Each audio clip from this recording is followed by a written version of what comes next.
Yo guys, what is good? Welcome back on the Uncle Sharma channel. We are here for, of course, Spezia versus Inter preview, but most importantly today it is the 115th birthday.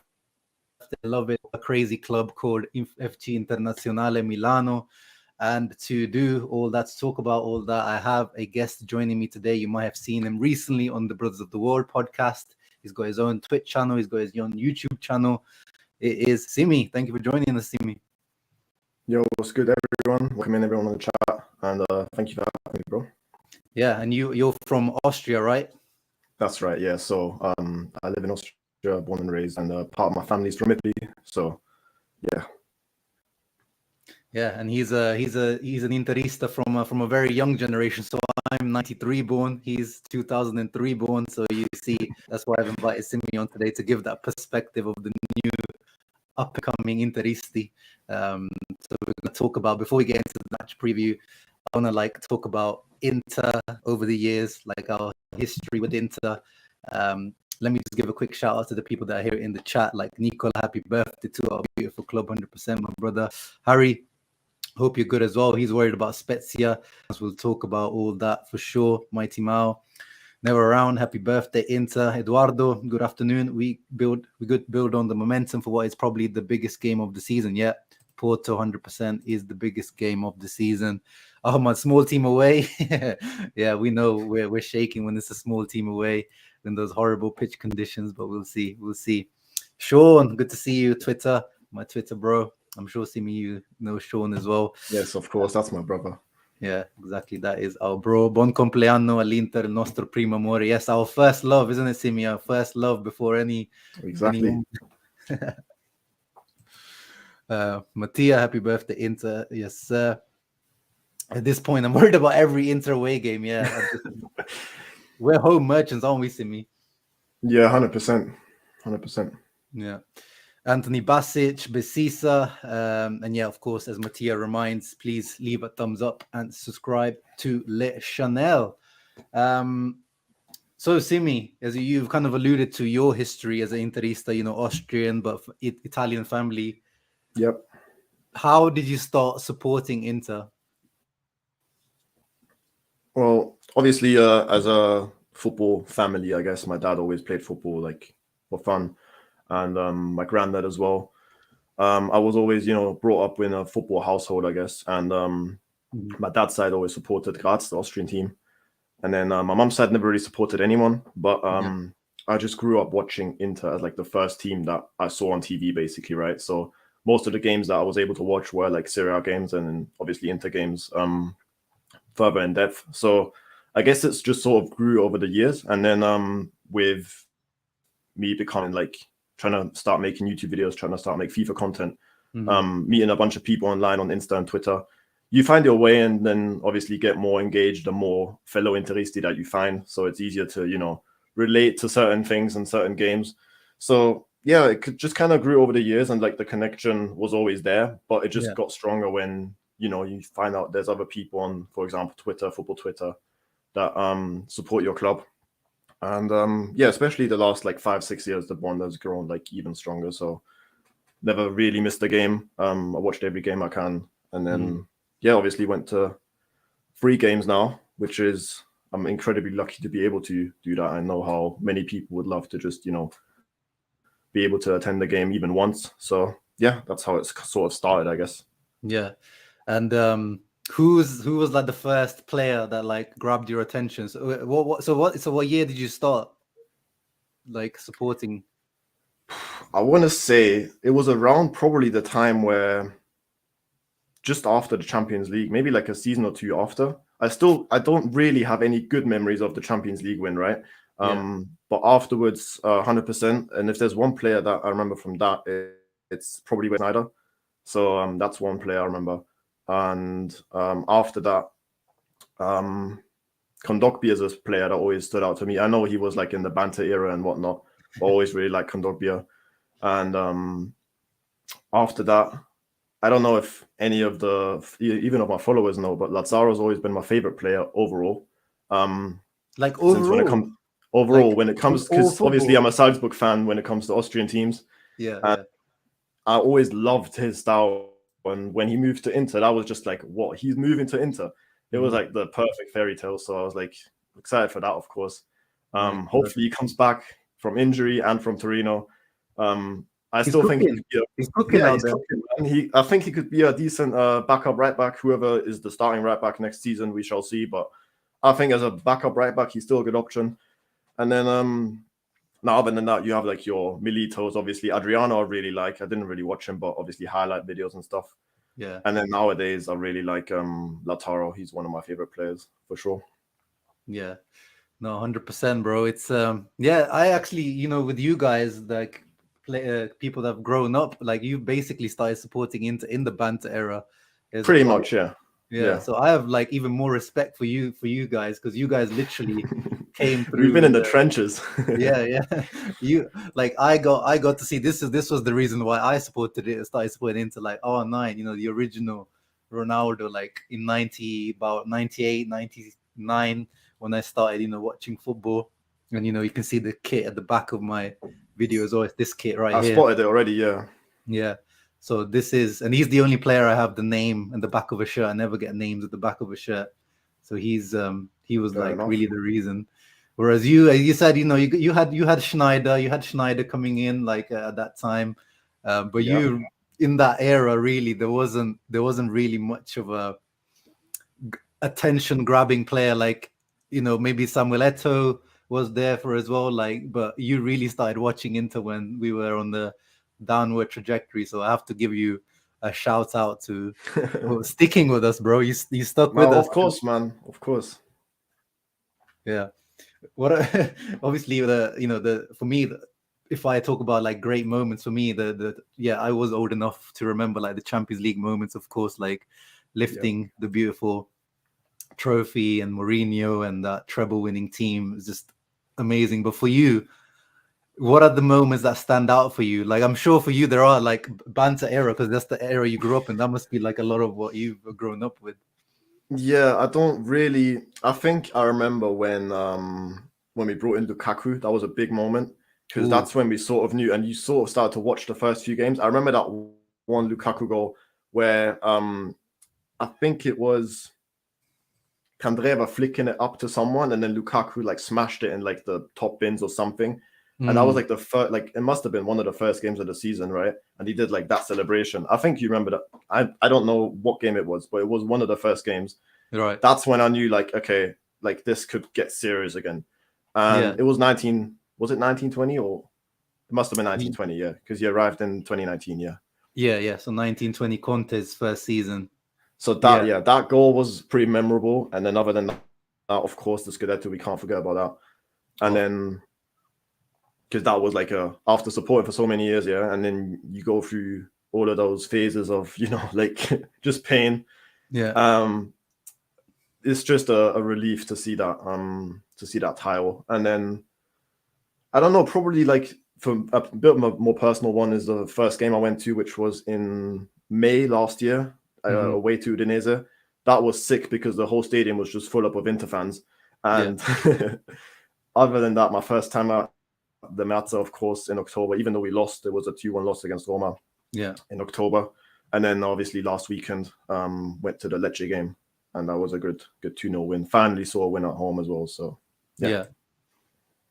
Are you part of the fan club in Austria? Sanjo says it's quite a big fan club here. No, I've never heard of it. I need to go look it up. I might have to. Yeah, I doubt it's probably I guess it's probably going to be like in Vienna or somewhere else, isn't it? Yeah, probably. Yeah. Yeah. So you're based in Salzburg. No, actually not. I live like 2 hours from Vienna, 3 hours from Salzburg. Oh, so a bit further south. Maybe I just assumed because you talk about Salzburg a lot on. No, that's a different reason, though. Yeah. Okay. Fair enough. Yeah, look into it, bro. Because when you're part of these fan clubs, they get a lot of allocation of tickets, even for like big matches. So it's always useful to be part of the fan clubs. Well, I say that, and I'm not even part of the Interfan club in London here. But I know it is handy to be part of these, and the Marvel Lawson's giving you a shout out as well. Anyone that started supporting in the banter era. I don't know. It's not easy, man. Yeah. because it's like, yeah, it's just you see, it's easy to start support. Yeah, it's easy to support when things are going well. Like I can see we must have won a lot of fans in the treble era and all that kind of stuff. But I know, Mikey from the Brothers of the World pod, I think he literally started supporting us in like 2013 or 14, like literally in the midst of the banter era. Like that, Yeah. to me, it's absolutely crazy. And then obviously like on FIFA as well, FIFA, like for kids growing up, Inter they're not really that good of a team, are they, on FIFA? Like they've not been for a while. Like Nope. recently we started being decent, but still You don't compared pick to, like, FIFA if you go for even for a Serie A team. You pick like Juventus or Napoli or whoever. You don't pick exactly. Inter if you're just a neutral. Yeah, exactly. And like if you grew up in like PES 6 era, like here, like Balkan Warrior says, like, oh my goodness, that Inter team on PES was crazy. Adriano had like 99. Adriano 99 shot power. Yes, Yeah, what do you know about that? Yeah. Yeah. Vieri, like, Recoba, Crespo, like the front line was absolutely mad. That's insane. We had Yeah. Veron, Zanetti, Cambiasso, like it was crazy. Like, like neutrals used to pick Inter as their team. Like I remember there's this interview of Karim Benzema, and they asked him when he first signed for Real Madrid, they asked him like, which team do you pick on FIFA? And he says like Inter Milan, because like he's like the firepower is crazy. Yeah. Now it's a bit sticky. Luca is another young gun like you, born in 05. My favorite players was Guarin. My first memory is the Europa League lost to Spurs after the comeback. I had only experienced playing until 2021. Yeah, these guys, you guys are like Bane. You're like, you were born in the shadows, born in the darkness. But Harry here, he's experienced probably the lowest of low moments as an Inter fan. May 5th, I think that was 2001, 2002, when there's a famous picture of Ronaldo crying when we lost the Scudetto to Juventus of all teams. So yeah, there's been some really dark moments in Inter's history. But to me, in our 115-year history, never been relegated. Exactly. Mm-hmm. Unlike some other teams out there, not going to mention names. Yep.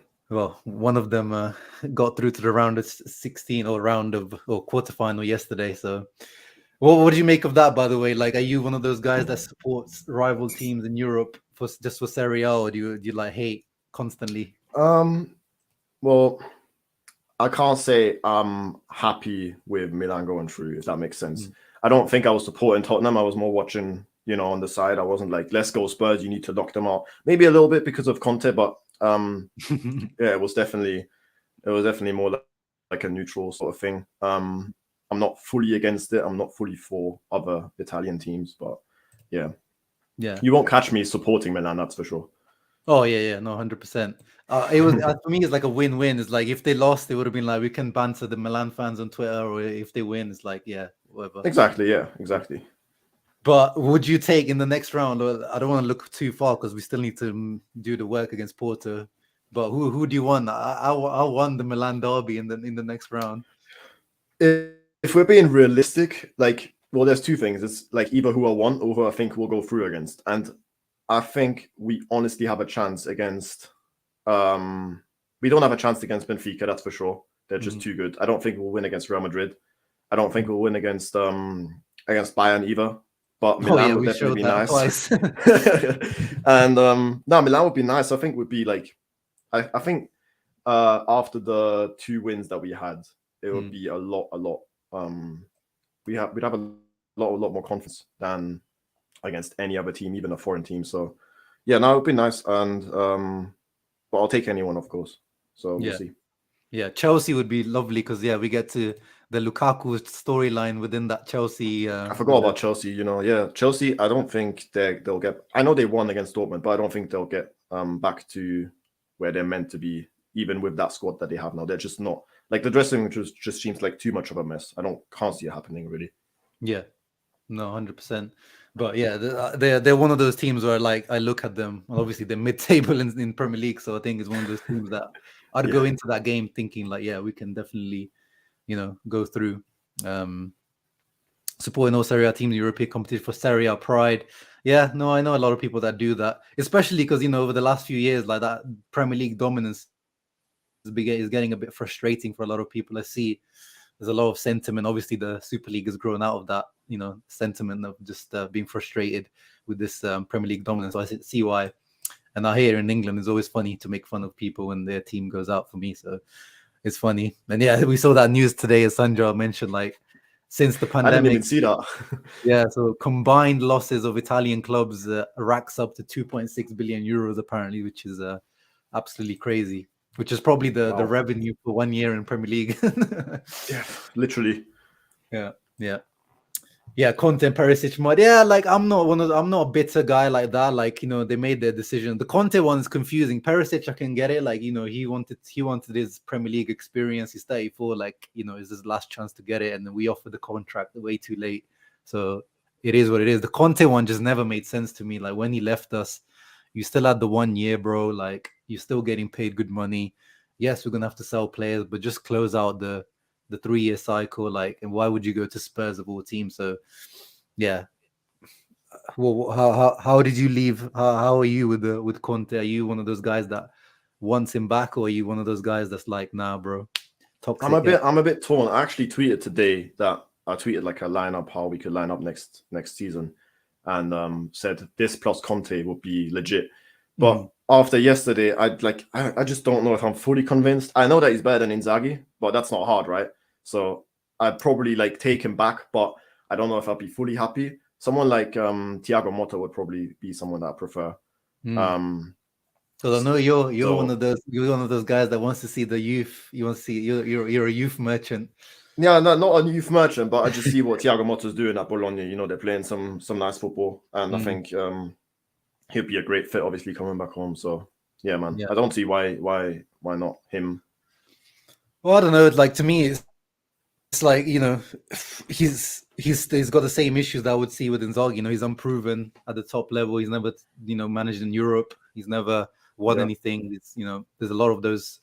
I know he's playing like nice football and doing well at Bologna, but there's levels to the game, as we've seen with Inzaghi. Like, even Lazio's a much bigger team than Bologna, but the Lazio to Inter step up, as you see, is like still quite big.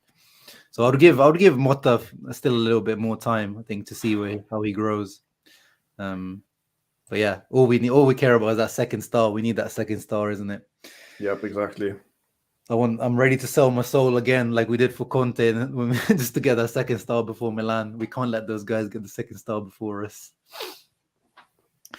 But yeah, we were talking about like favorite players, favorite moments. What is like your standout like moment that in the Scudetto winning season? What was the one moment in the Conte season that you saw like, we're winning the title?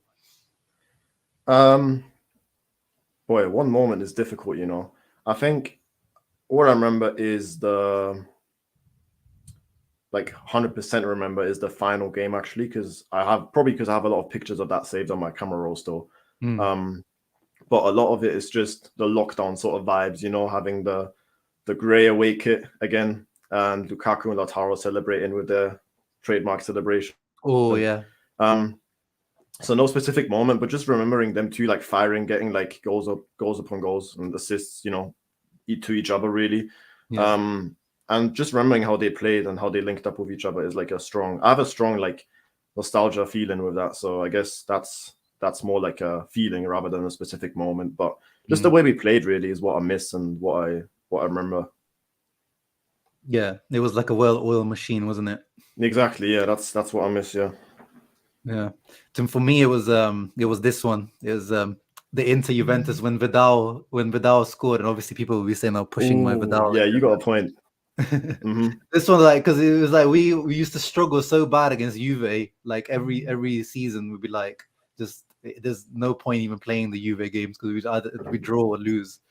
Yeah. This one was like a big turning point for me. Like, Vidal scores, and then Barella scored that amazing one, the one with Bastoni assists him from like the defense, and that to me was like, this team. we ready. We bringing the Scudetto home, man. Yeah, that Vidal goal against his old club, that was special, man. That hit different.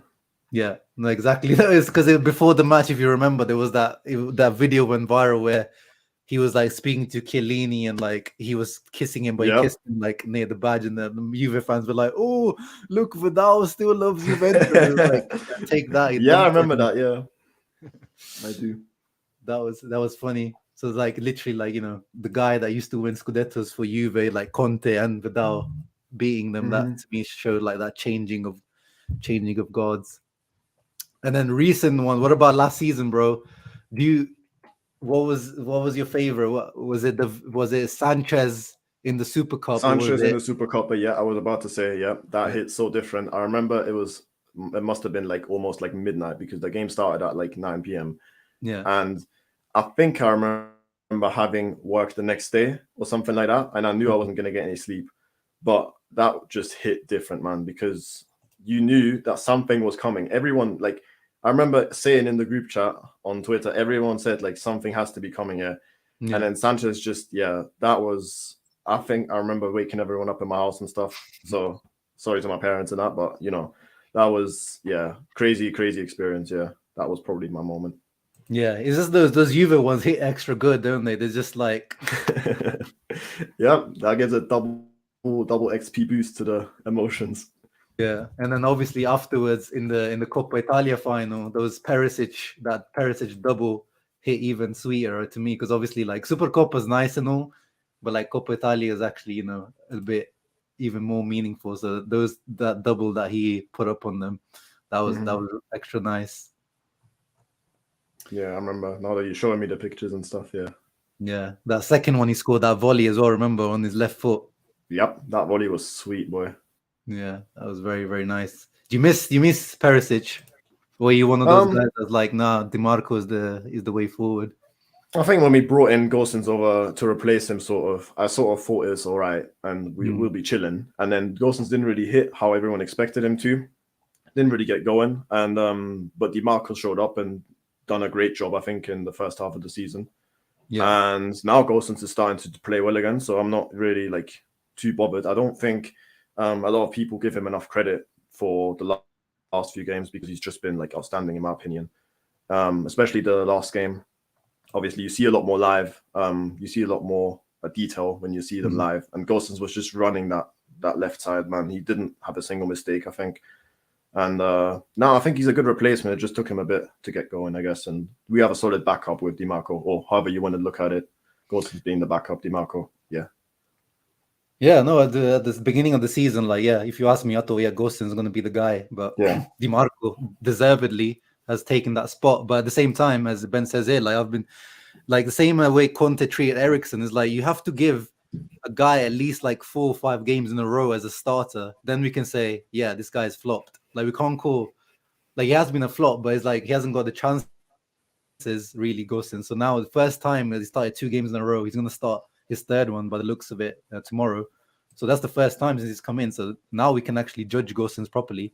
And he's looking, yeah, as you said, he's looking much better. Yep. So yeah, no. And yeah, we saw Perisic as well. Like you can't, like, yes, he had the best season of his life, but he's 34 now. And he won, he was going to give him like another 5 million, 5.5 million net to the 34-year-old, and you can't get rid of him. Like, we know, like, we gave him the offer. Like, the offer was on the table. At the same time, it's like you have to move on. As much as good as he was, you have to look forward. And DiMarco and Gosens for now are the future. Yeah. What about speaking of that, like, that Brozovic situation that's unfolding at the moment is it's a tricky one at the moment. What do you make of that? Like, looks like in the predicted lineup, we'll get into it afterwards, but he looks like he's starting tomorrow. What do you make of that situation? I didn't actually see the predicted lineup, but if he's predicted to start tomorrow, then I'm happy with that already. You mentioned you were listening to the Brothers of the World podcast. I think I touched on that a lot already. It's like, for me personally, yeah, I feel like as much as Çalhanoğlu's been doing very good at CDM and in that register role, I just think we can't forget about the fact that he's still our best left centre mid, right? And as much as he's been good at CDM doesn't mean that Brozovic can't play better, you know? Because at that point, we're settling for less. And in my opinion, Brozovic is so vital to that midfield, just as vital as Barella is, in my opinion.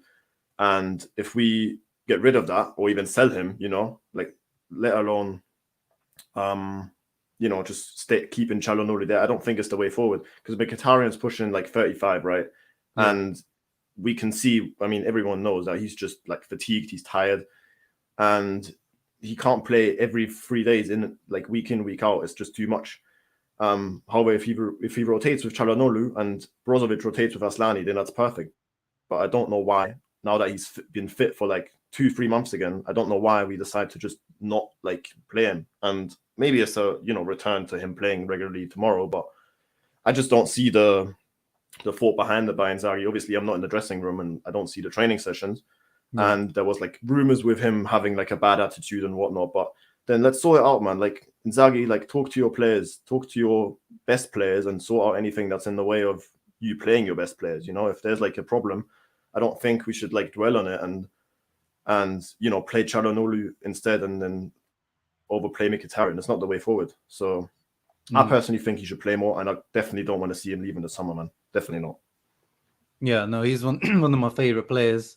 And yeah, I think his media is exaggerating like the attitude stuff because he's always been like that. Like Brozovic is like, I mean, we know him as Inter fans. Like this guy, his body language, even when he was, you know, at his best for us, he's always looks like he's like crazy, man. Yeah, he's the most disinterested best player. Like exactly. You know, people moan about Barella's arm throwing. He was like the originator of that. He was the dad of doing that. Like he's always looks grumpy, always looks unhappy. Obviously, he's going to be unhappy right now because he's being benched by Hakan. So I think the media are exaggerating on that. But yeah, I mean, obviously, in an ideal world, we should be keeping every single one of our midfielders because, you know, we want to have, even if you don't think Brozovic is a starter, like Inzaghi at the moment does, but you still want to have Brozovic as an option. But I think it's just like financially, they're going to make that call. I think he's the highest earner in this team at 31. I think that's where the issue's coming in. But let's see what happens. What do you make of the if it's the Kessie Brozovic swap that they keep talking about? I'm not here for it. I'll be honest. I don't think, like, if we go towards that direction, I think we're heading back towards like the banter era, because if we're settling for less just to like make some deals with, like, I don't know what Barcelona like are doing that Inter are thinking that this is a good deal, because, well, obviously considering it's true. I don't think Kessie's who we need. I'm not saying he's a bad player. I just think we already have Brozovic. Why would we have to, you know, downgrade on that? I know there's a financial aspect to every single situation that, you know, gets talked about. Yeah. But for me personally, I'd rather like sort out the contract and sort out, you know, players that we want to get rid of anyway. Like, I don't know, for example, Correa or anyone else that we don't really need in our squad that's just like there and just, you know, collecting money week in, week out, but not really doing much. Let's send those players out first, see how we're doing. And then obviously the whole ownership stuff is a whole different story. But yeah, which is probably why those sort of things are just becoming rumors, because we just don't have the money, right? So we need to get rid of certain big players because we just can't afford them. Yeah. So yeah, all in all, it's frustrating, but I personally don't like the whole rumor thing about Kessie and Brozovic. I don't see it happening, and I don't want it to happen. So yeah. Fair enough. Yeah. Let's get into actually one last player thing I want to talk about. This is a little like a conspiracy theory building in the Inter fan base right now. Is Milan Skriniar actually injured, or is he doing a Mauro Icardi where he's like, oh no, I've got some back pain, I can't play? What do you think? Did you buy into any of that? Well, if he was really just not willing to play, then he would have just got injured after the whole PSG saga, right? So like start of February. Yeah. I don't know. I mean, listen, Damian's been doing all right at right centre back. It's not like, you know, we're losing on like a crazy player and can't replace him. So I don't know. I don't think he's fake injured, but, you know, people love to make up their rumors. So maybe, I don't know. Yeah, no, I think it's one of those that, like, you know, because it's like Skriniar's never been pretty much ever been injured since like this like 5 years at Inter, but like all of a sudden it's like So I can see why people think that, but I maybe call me naive or whatever, but I don't I don't think it's true. No, I hear it now. Yeah, it's yeah, no, but Korea's we're gonna struggle so hard to get rid of this guy, man. It's just gonna be so painful to get rid of him. It's oh, I don't even know who's gonna be. It's gonna be like a loan with option, and no one's gonna take the option. Already see it. He's gonna be stuck with us like Dalbert is here and SBC, so we still pay Dalbert. That's crazy. One of the best this summer. Yeah. Let's get into the predicted lineups. So Gazzetta has the predicted lineup here. So Skriniar still injured. Ooh, let me bring him back. Skriniar still injured. So Darmian stays at right centre back. Dumfries stays at wing back. Brozovic comes in, as we said, which I like. Gosens retains a spot. I think DiMarco is back in the squad, but not ready to start. So yeah, it says DiMarco started recuperando. So yeah, he's coming back and he should be part of the team, but not starting. Lukaku and Lautaro up front, and De Vrij coming in for Acerbi. So overall, I'm quite happy. A bit of rotation. Mkhitaryan being rested finally. Lukaku starting, and I don't want to see Handanovic for sure. I'm happy with that lineup. What were you saying? Yeah, no, I'm happy with that as well. I mentioned on Tuesday I want De Vrij starting again. I said this last time. I think since the Barca game and just in general since like October, November-ish, I think when he played, he's been solid. You can say the same about Acerbi, which is, so you have like the choice of whoever you want to play really, because both have been doing good. But I think after seeing a few people banter De Vrij last season, I don't think again he gets the credit that he deserves, because he's been decent and you can't really complain about his performances recently. So good to see him start. Again, Gosens, I mean, he's kind of profiting of the fact that DiMarco's not ready to play. So he's getting more game time and getting into the flow again, looking like his old self, which is great. And then, the rest looks good. Lukaku, Lautaro should be firing up front. And then, the rest looks fine to me. Yeah. I think De Vrij, I agree. He was doing well again. And then Bologna, he was like, subbed off at half time. He was a bit struggling. Yeah, a little bit. But I think, he needs to play this one, because I would, if Acerbi, I think we can agree is the starter right now. So I would rather have Acerbi fresh and fit for the Porto game. Yeah, 100%. Yeah, and we definitely do not need the Onana rotation or whatever like Inzaghi thinks he's doing. Like, I don't understand whether he's feeling the pressure of having the club captain on the bench or something like that. Like, I don't know. There's no need. There's no need for that. Sport Media Set, which is another source I use sometimes for predicted lineups. Italian. Same one, yeah. So they have exactly the same lineup. So hopefully that is the lineup that we go with. What about on the Spezia side? Is there any players that you like or do you think we should be watching out for? Yeah, Ved is always a difficult one to deal with in defense. He's always like, especially when I don't watch a lot of Spezia games with the highlights and stuff.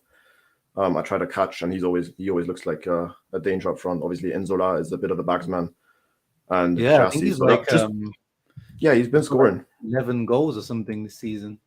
I think he's just behind Lookman. Yeah, 11 goals just behind Lookman. Wow, there you go. That's not bad. 21 games only as well. Yeah, 0.55 goals per 90. That's really good.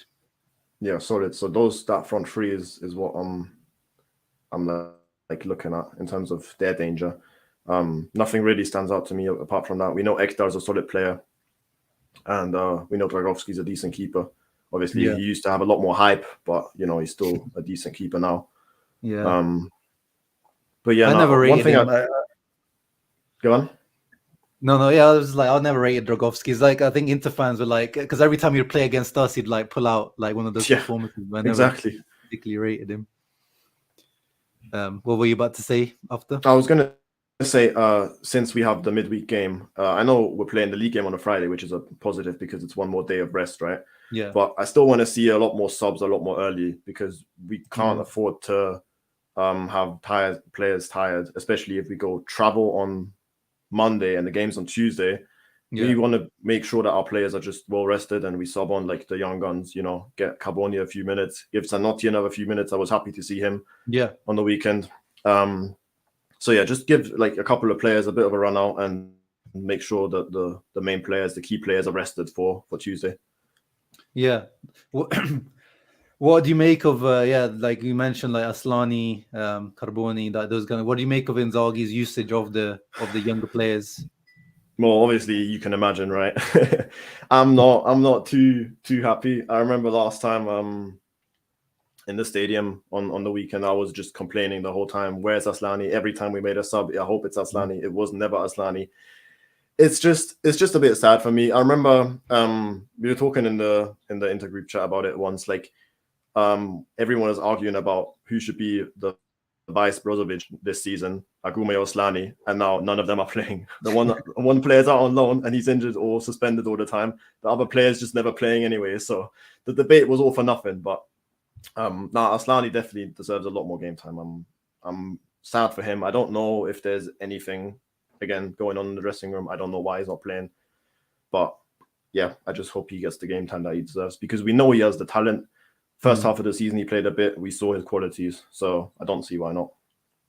Yeah, no, I agree. It's frustrating. I think I've talked about it enough. Yeah. It's like, I know that he sees him as the CDM or like the vice Brozovic, which is now vice Hakan and vice Brozovic, so he's the vice now. But pretty it's like, much, yeah.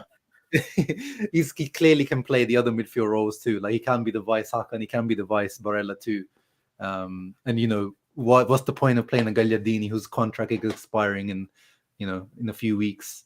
Maybe advertising for Nottingham Forest. Yeah, exactly. Just to try get him. Yeah. Try get some. Well, it's too late now. We should have tried got something for him in January, but it's too late now.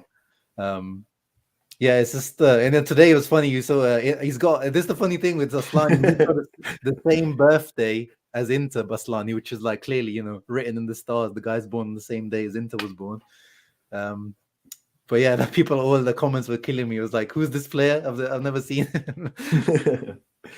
Yeah, it's jokes. But yeah, going back to the fact that you said you were at the Inter Lecce game, just the last game. Dumfries. So when the first half, obviously had a stinker of a first half. Dumfries, our boy Denzel. The crowd, tell me about it. Like, you must have felt it. The crowd was getting frustrated with him, right? Yeah. I think obviously it was right in front of my eyes. I was sitting Kurva Sud, the front row where you can run towards the fence whenever we score. Which obviously a great place to sit, but I saw it right in front of my eyes. His positioning was a bit weird. Like sometimes he was too defensive, sometimes he was too far forward, even like playing higher than Lautaro sometimes, and I just didn't get it. But when he did have the ball, he just like lost it. It felt like he lost it every single time he had it. And honestly, like the first 2-3 moments, the crowd was a bit like, like trying to be patient, but towards the end of the first half, you could tell that everyone was getting like frustrated. There was like not boos, but like a few whistles coming in, Yeah, and like you could kind of like tell moaning. Yeah, like moans. Yeah, like after like 30th, 40th minute, you could tell that the crowd was getting a bit tired. But yeah, it's just not a good game for him in the first half. Second half, he obviously upped it, and that was good to see. He got the assist as well. Was it your end when Lautaro scored? No, it was the other side. So because you saw the video where Lautaro's like pointing to Denzel.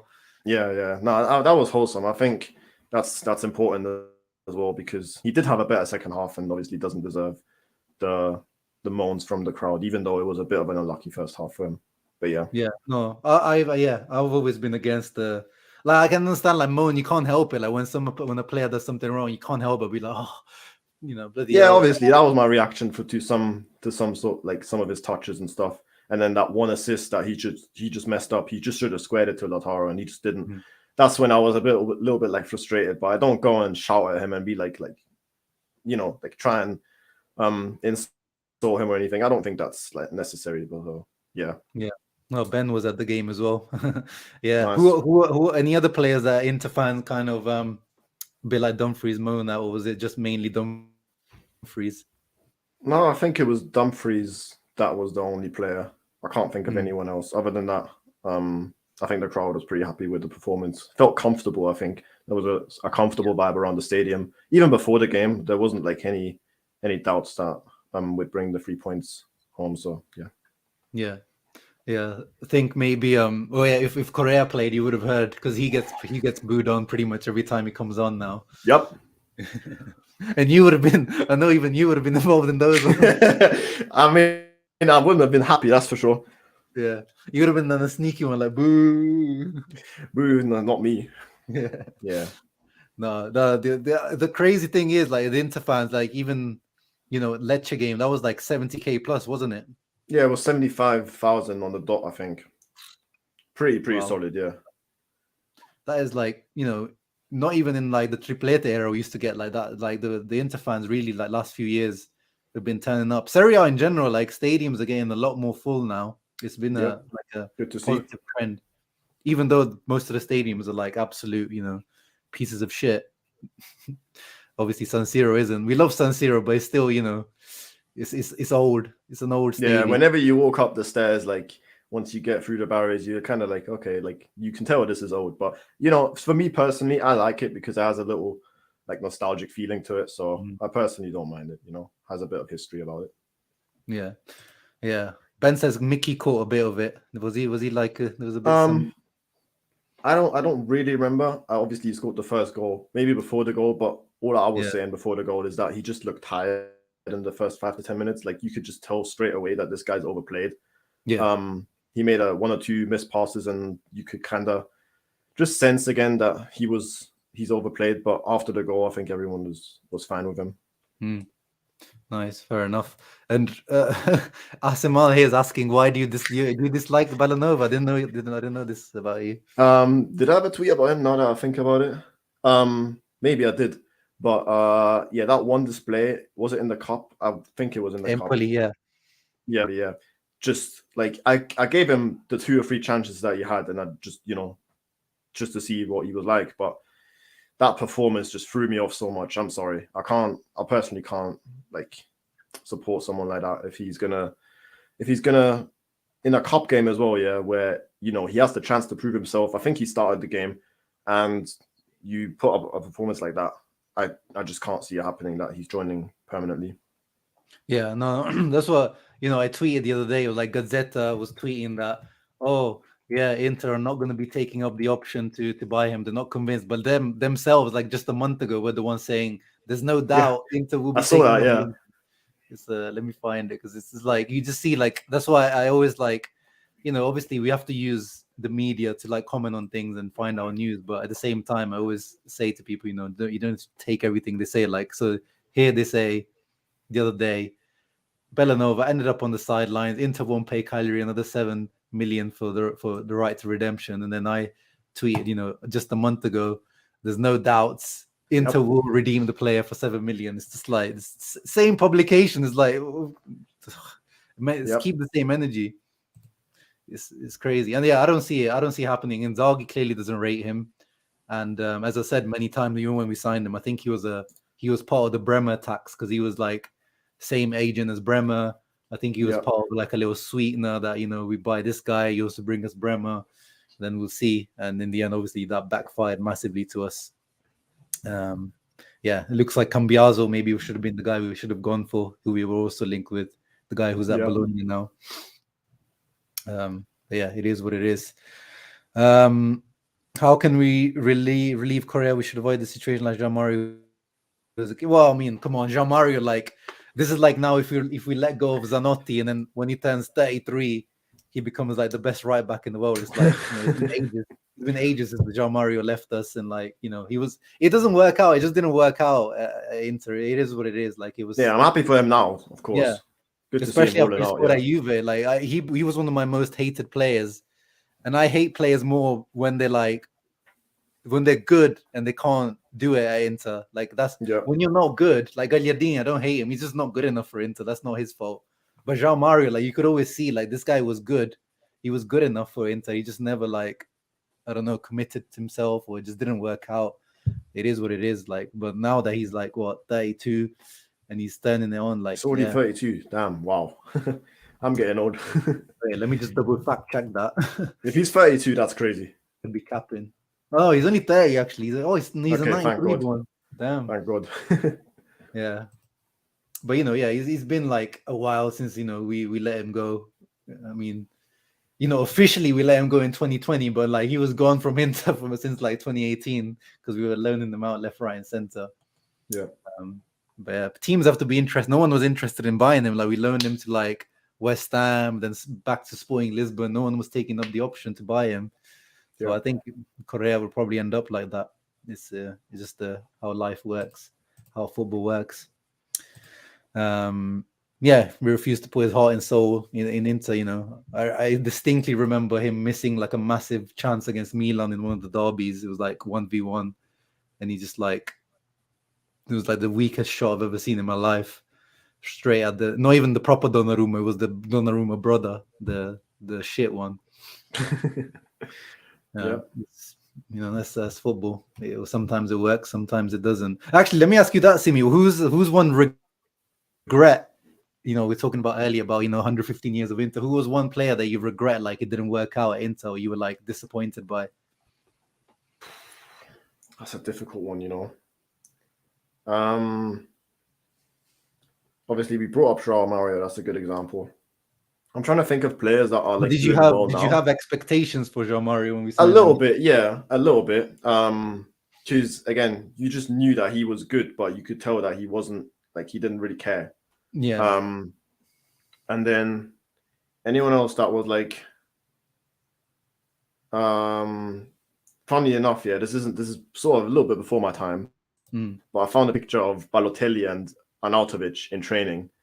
It must have been like 2009 or something. Yeah. But imagine they fulfilled their potential at Inter. That would have been legit, right? Obviously, we know what they're both like with their attitude, but imagine they just like go a different way than they have. Yeah, that picture, exactly that picture. Yeah.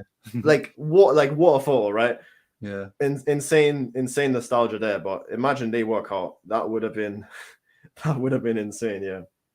Yeah. No, yeah. When we signed Arnautovic, I was really excited. I used to like look up all his comps, like when he was at FC Twente and stuff like that. I was like, yo, we're signing the new Ibrahimovic. It was like, yo, it was this guy's legit, man. But yeah, his attitude stank. Then yeah, I mean, even with him, like people would say, like this guy only started playing seriously like when he reached like 30 years of age, and then he ended up in China. Exactly. And then he came back to Bologna, like he's been good, but it's like it took him so long to like fulfill. Wait, I don't think he ever fulfilled his potential, but like somewhat fulfill. And Balotelli never did. Like this guy just completely wasted it. Yeah, it's a shame. Yeah, for me, it has to be Quaresma for me.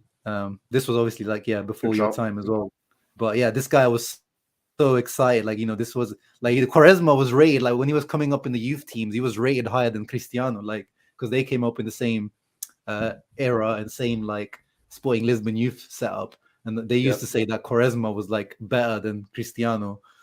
Like this guy, the Trivela, the skills, the highlight reels from Porto is just like, yes, this guy, like bring him. Like, and it was expensive as well. Like at the time, 30 million euros. Mourinho like wanted him as well. So it was like, it's just exciting. But it was massive flop. Sadly, yeah. Yeah. Forlan, he was already like kind of old. I see a few people saying Forlan. He was already kind of old. Nainggolan, he similarly to Vidal, it was just like, we signed him maybe like a little bit too late, but similarly like to Arnautovic, Balotelli, Raja was just never serious. This guy was one of the most unserious footballers ever. He just doesn't care. Like I think that when he was smoking on the bench for his Belgian team. Crazy guy, man. That's so funny to me. He just doesn't care at all. This guy doesn't think it's a serious sport, a serious profession. Yeah. This is like part-time for him. This is like just a hobby. Yeah, he's just chilling. Yeah. Which is kind of like, he's like almost like a throwback, and then like players from like the 70s, 80s, they used to like, smoke, drink and stuff. It wasn't like that serious back then. But now you have to take it seriously. Saf says Coutinho, Kovacic, Quaresma. Yeah. Kovacic is like, he was good for us. We just had to sell him because we were so broke. And, it's Real Madrid. Like, even if we weren't broke, if Real Madrid come for you, it's hard to say no. Coutinho, because he went to. It took him a while, but he started to ball out at Liverpool. That's a good one as well. Vidic, he was just bad. He was bad. Yeah. I got another one we signed just too late. Yeah, older heads will say Bergkamp was a big one. Like he, wasn't that good for us. Then Arsenal obviously went on to be one of the goats. Sandra says Matthias Zama from the past could have been a revolutionary player, but got homesick. Oh, okay. Yeah, I mean, he must have been here for a short time. I don't even remember Zama to be at Inter. Cancelo, yeah, another similarly to Kovacic. It was more, not by choice. It was just, us being broke, FFP, and all that kind of stuff. Castaños. Let's not go there, man. Oh God, that guy. He came when he came. He had like the reputation of like the new Henri or something like that. I remember. That's crazy. Loads of guys that come through with them. Do you remember Belfodil? He was like the new Benzema or something. Is he still around? Does he still? Yeah. I think he's balling now in what is it like Hoffenheim? I think now. Yeah. Or Hertha Berlin. Yeah. Wow. He's 31. Guy. Okay. Wow. Oh no, he's in Algarafa now. Sorry, he was in the Bundesliga, but he plays in where is Algarafa? Oh, Qatar. Fair play. Fair enough. I mean, he's getting the bag. Fair play to him. Yeah. But yeah, even him, it was just like, it looked like he started to be a decent player like a couple of years ago now, and then he's gone to thingy. Shaqiri, I mean, I was excited when we signed him, but he was one of those players, like, when you only see the highlights, I was like, oh, what a player. But then you see Shaqiri play, is like, he's not that quick, and he's not like, he's not that good of a dribbler as you think he is from the highlights. It was one of those ones that was like, I don't know if I regret or like have any kind of regrets about Shaqiri. What about you? Yeah, he's just a tournament merchant, right? He scores a screamer every international tournament and then dips. So no, not for me personally. Yeah. Ricky Alvarez, he's Sunderland. He didn't pay us for like 3 or 4 years for that guy. It was crazy. Sensi, obviously, if you want injuries, Sensi. My player, Yeah, he's the player I got closest to in the recent history to get his name at the back of a shirt. I was like ready to get that, the Pirelli black and yellow one. Yes, the 1921, yeah. Yeah, I was ready to get Sensi 12 at the back, and then only 2 months it lasted that period, 2 months. Oh, but now, let's see how he does. Would you bring him back? He's doing all right at Monza. He got injured seriously like a few months ago, but he's back now. The injury made me really sad, man. I'll be honest. I think if he can bounce back from it, yes, I'm happy for him to be Vice Barella. But yeah, man, I think if he can bounce back, 100%. Yeah, I think he would have like 1 more year of contract left. Yeah, why not have him? I'd rather have, like, people are saying bring the guy who's at Regina, Fabian, yeah, but I don't see the point of bringing him as a 5th, 6th choice, because then you're like, how does he develop on the bench? I'd rather have someone like Sensi being the 5th, 6th choice. So you're giving Fabian another year on loan, maybe in a Serie A team. Yeah, if a Serie A team, that would be perfect. Not a Serie Same with Bernabé, to be fair. Yeah. Sorry? Same with Bernabé, to be fair. The other guy, he can also get loaned out to another Serie A team, and then hopefully we can get 2 strong center mids once they come back. Which one did you say? I didn't catch the name. Bernabé, the other guy. I don't know where he plays right now. Oh. Is he like? Hold on. Let me check where he's at. Yeah. It's for Parma right now.